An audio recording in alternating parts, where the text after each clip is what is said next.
آج میں آپ کو زبان کی حقیقت کے بارے میں آگاہ کروں گا کہ یہ زبان آپ کو پستی سے بلندی کی طرف اور بلندی سے پستی کی طرف کس طرح لے کر جاتی ہے۔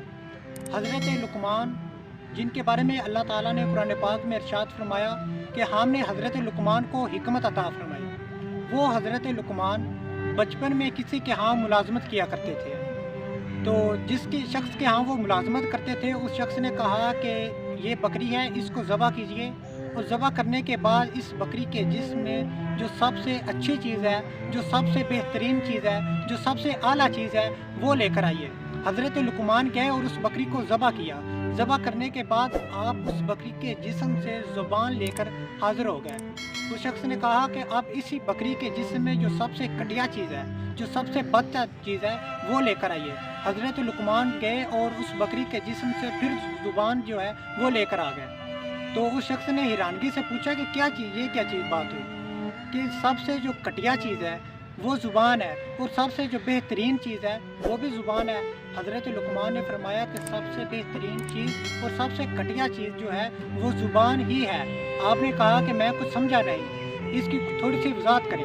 حضرت لقمان نے فرمایا کہ اگر زبان ہو کنٹرول میں تو سب سے بہترین چیز پورے جسم میں یہی ہے۔ اگر زبان ہمارے کنٹرول میں نہ ہو تو سب سے گھٹیا چیز یہ زبان ہی ہے۔ اے دین فرماتے ہیں کہ تلوار کا زخم، خنجر کا زخم، چھری کا زخم یہ وقت کے ساتھ ساتھ مل جاتا ہے، ٹھیک ہو جاتا ہے، ریکور ہو جاتا ہے، لیکن جو زبان کا زخم ہوتا ہے یہ وقت کے ساتھ ساتھ ملتا نہیں ہے، یہ تا حیات زندہ رہتا ہے، تر و تازہ رہتا ہے۔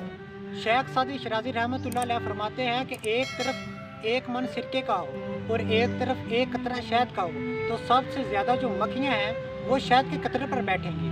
اس کی وجہ کیا ہے؟